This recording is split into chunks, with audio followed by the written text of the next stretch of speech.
Hey, my babies. It is time for another video with Auntie. I hope that y'all are doing okay today. Excuse me if I'm looking off and not directly into your soul so you can feel what I'm talking about. I'm trying to roll me some trees, okay? If you haven't done so already, please follow Auntie on TikTok at pretty_hustler. That's HUZZLER. Follow me on Facebook at Auntie Be Knowing. Follow me on Twitter at Auntie Be Knowing.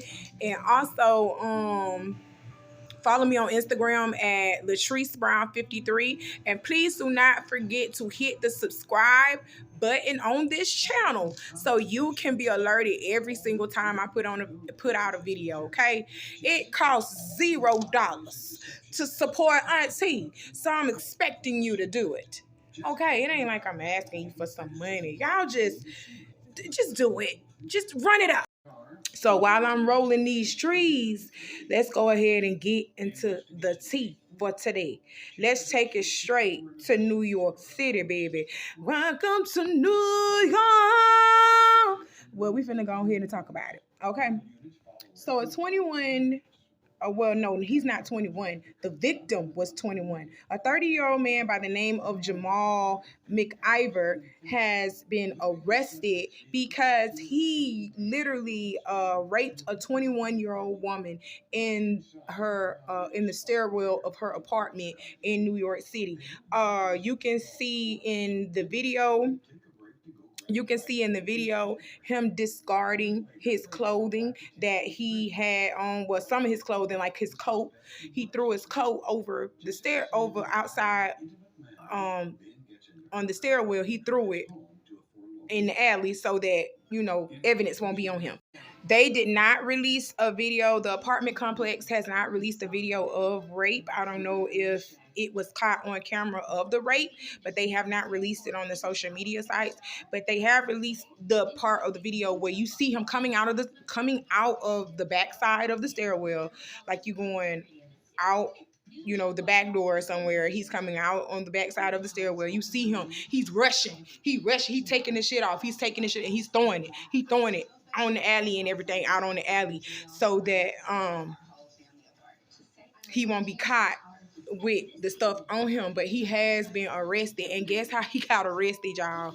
I guess they put up a report on the television describing the rape and describing what happened to the victim. His family noticed that it was him, and they turned him in. His family did it. You hear me? His family said, "Oh no, you got to get out of here with that raping shit. You got to get out of here committing crimes and shit. You got to go." And they called the police and they turned his ass in. So the victim did say that the reason why she even complied with the rape, he was being aggressive with her. He threatened to kill her, and she didn't know if he had a weapon on him or not. So she let him do this to her. Remember in my earlier video that I was talking about with there is something called nice rape, but it's still rape. If I allow you to have sex with me, that's not consensual. Me consenting is saying, yes, baby, you can do this. Yes. Hell, I might even get on top. But if I'm telling you no, but all of a sudden I let you do it, that's called nice rape. Only reason why I am actually letting you do this to me because I'm afraid for my life. And whether you believe it or not, women are real life actually taught that if a man is trying to rob you, or if somebody's trying to rob you, or if somebody's trying to rape you, let it happen. Let it happen, file a report later. Literally, that's how they teach us women to do.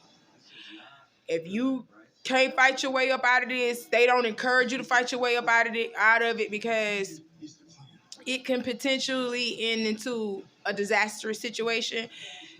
So they don't want you to fight off your attackers at all. They want you to let this shit happen, live, and then file a police report about it. And in some cases, they don't even find the perpetrators. But thank God, this one was caught, and he in jail now. Mr. McIver is in jail, and he was hit with several charges from rape, sexually motivated burglary, and criminal sexual act.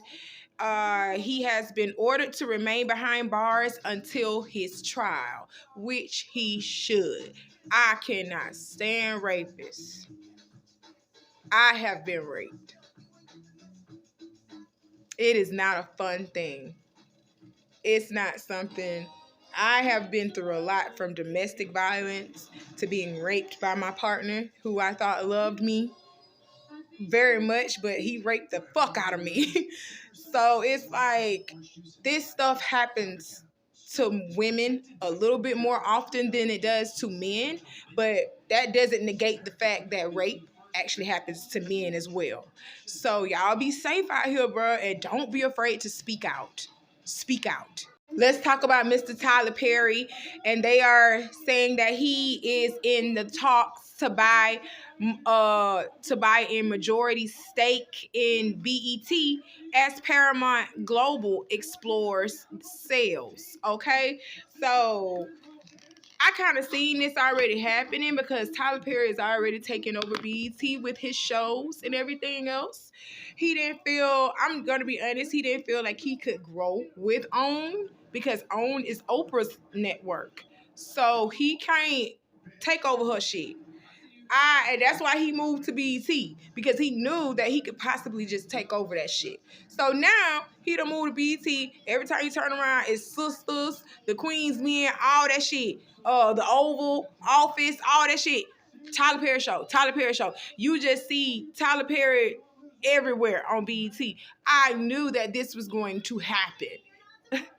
So let's go ahead and talk about Porsha on the Breakfast Club. Okay, Porsha was on the Breakfast Club talking with DJ Envy and Charlamagne the God, and talking about her interview with Tamron Hall. And she said she didn't feel supported, and there was a hidden messiness about Tamron. Porsha, you can't call nobody messy. You messy, Porsha. You messy. I think y'all confuse messiness with journalism. Y'all confused. Y'all mad because Tamron is a journalist, and she's going to press that issue. She's going to press that answer up out of you. That's what journalists do. Not bloggers, not podcasters, journalists. People who actually went to school and got a degree for the shit that they do. So Porsha was recently on with Tamron Hall, and she was promoting her book.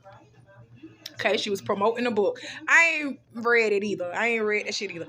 But Tamron Hall was using her journalistic skills. She probably read the book, and she actually, pressed Porsha, asked her the questions that everybody wants to know. That's what journalists do. They ask the tough questions, and y'all sit over here and think it's being messy. No, it's a journalist's job to get down to the nitty gritty, and it ain't always pretty.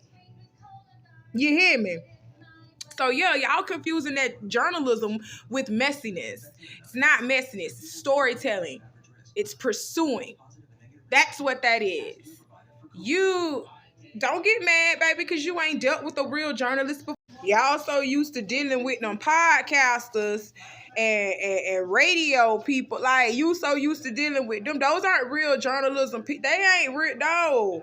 And I haven't heard now one time DJ Envy or Charlamagne the God sit over here and say that they ever went to a journalism school, ever went to a college, period.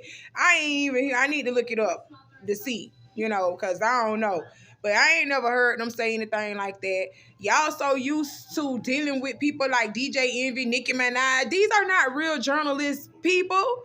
They don't even have a degree in journalism.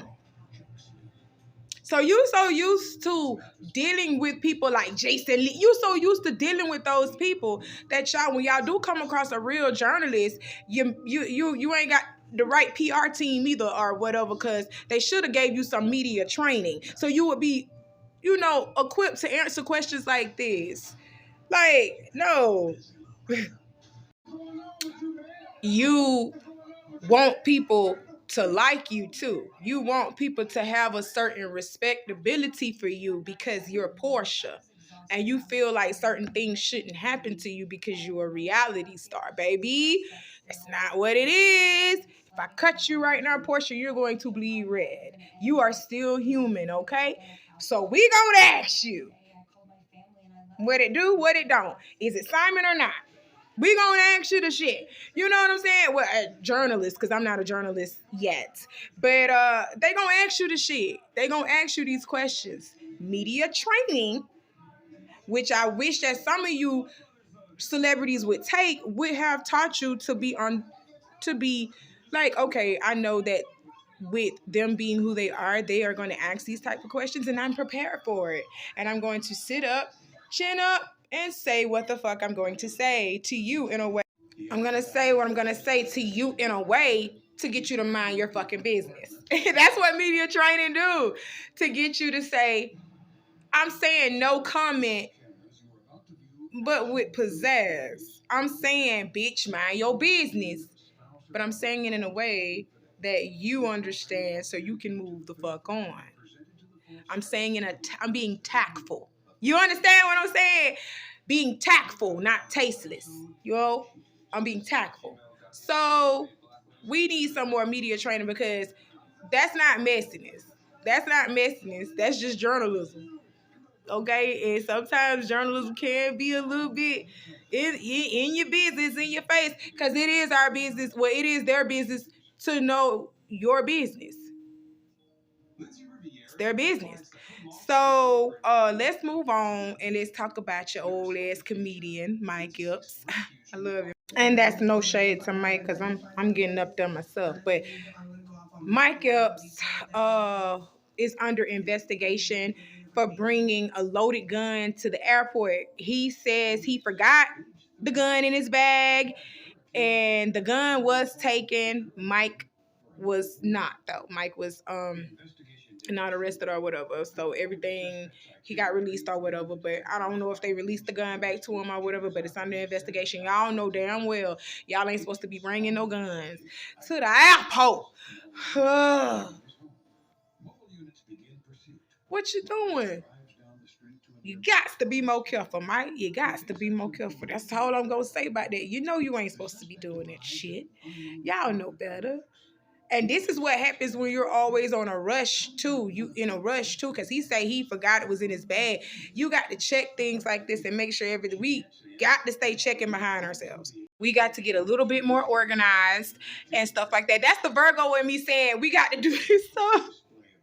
Cause I hold myself accountable like that all the time. You will not catch me in an airport with a motherfucking gun. Okay? You just won't do that. You won't do that. You won't catch me at the airport with no gun. You won't catch me doing stuff like this, making little simple mistakes like this because first of all, I'm not really afforded that luxury because I'm a black woman. I'm really not afforded luxuries like this of somebody finding a gun on me and then not arresting me. Oh, they gonna bitch, what you doing with that gun? You black bitch? What you doing with that gun? Oh yeah, I'm finna get in some trouble for it. So that's first and foremost. I'm not finna chance nothing like that. Can't do it. First and foremost, and them tickets be high as hell too. And then plus I'm checking in baggage and all this other stuff. I got to pay for this shit. Bro, I'm not fucking up my trip for nothing. I'm finna be prepared. That's all I'm saying. If it ain't Blueface and Krishan, it's her family or Blueface family. You hear me?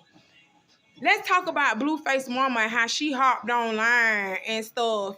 And I guess she was trying to address incest rumors. And she was saying that she want people to stop saying that she wants to sleep with her son.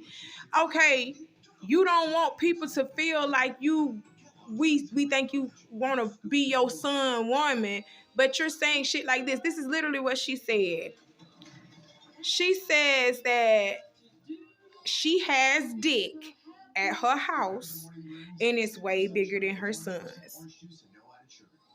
Why is this even a fucking conversation? Why is this even a conversation? Why you want to know why we feel like you are into your son because you do shit like this? Why in the fuck are you comparing sizes like that? Why in the fuck did you even feel the need that it was okay to even say something like that? I I said it was okay for you to say, stop thinking that I'm into my son because that's nasty. I would never want to be with my son sexually or any type of way. No. I just love him and I'm looking out for his well-being and I'm just that overprotective mom. That's how I would have put myself in. You over here talking about your man's dick compared to your son's dick. You don't think that's incestual just a little bit? You don't think that's crossing the line just a little bit? What happened to old school mamas? Like, what happened to stay your ass off the fucking internet? Ain't you supposed to be cooking something? Like, you got grandkids. Stop playing. Stop motherfucking playing. You supposed to be knitting something for them kids. You supposed to be cooking something. Easter coming up. You making Easter baskets? This is why Blueface is fucked up the way he is. This is why Krishan is fucked up the way she is, even though her family ain't got nothing to do with this right now. This is why those kids are fucked up. Look at the environment that they're in. Their whole environment is sick. So you're not expecting Blueface and Krishan not to be sick? This is not their fault right here. I feel for those babies. I feel for them. For real, because of what they're dealing with. Not only are they dealing with what they're already doing to each other, and what they've done to others already, they're dealing with what their parents and their siblings are causing. All of this just reads and breathes damage. Some serious therapy and psychological treatment needs to be done. Period. This is why Blueface is fucked up the way he is. This is why Krishan is fucked up the way she is, even though her family ain't got nothing to do with this right now. This is why those kids are fucked up. Look at the environment that they're in. Their whole environment is sick. So you're not expecting Blueface and Krishan not to be sick? This is not their fault right here. I feel for those babies. I feel for them. For real, because of what they're dealing with. Not only are they dealing with what they're already doing to each other and what they've done to others already, they're dealing with what their parents and their siblings are causing. All of this just reads and breathes damage. Some serious therapy and psychological treatment needs to be done. Period. So let's move on, okay? Because this is just a never-ending cycle of stupid. Seriously. So let's just move on. Let's talk about former BET CEO Deborah Lee. She has revealed that she and founder Bob Johnson had an affair while they were both married, and claims he threatened to fire her if she ended things with him. And she wrote all of that in her memoir. And people's comments were just trash to me. She was in a who she was talking to about her memoir. I want to say it was Tamron Hall again. Tamron Hall been getting them interviews. You hear me? She was interviewing with Tamron Hall and she was discussing the ordeal. And she did say that this happened while the both of them were still married, but they were very much unhappy in their relationships. Technically, their marriages were about to end their course because literally when they got together, they literally divorced their partners sometime after, and then they got together, and everybody knew about it in the workplace. Everybody knew, but Deborah says that Bob was kind of toxic and that misogyny was just too much for her, and she didn't want to tie herself down to him like that, especially her just getting out of a marriage. You know what I'm saying? So she was like, I want to call it quits with you. Bob was like, hell no, you're going to get fired. And that's what kind of led to her continuing that relationship with Bob for a while. And people's comments towards this were just trash. How are y'all looking at her different? Men do this shit all the time. Men do this shit all the time and still be married to their wife 20, 30, 40 plus years, but they got a work wife. This happens all the time. How is this looking at her different? What I'm looking at this is her speaking out. This was a form of literally like sexual harassment. Are you fucking serious? I don't give a fuck if we did fuck, but I don't want to fuck you no more. And you're pretty much got me tied up with my job. I could have lost everything. Are y'all looking at the big picture? Yeah, it was her choice to fuck Bob at first, but it wasn't her choice for her career to be dangling in the. That was crazy. That's what I'm double standard. It's always a double standard. It's all right when they do it, when a man do it, but it's not right when a female do it. But Auntie love y'all. I'm finna start smoking the rest of these trees. I got some more videos for you. Bye.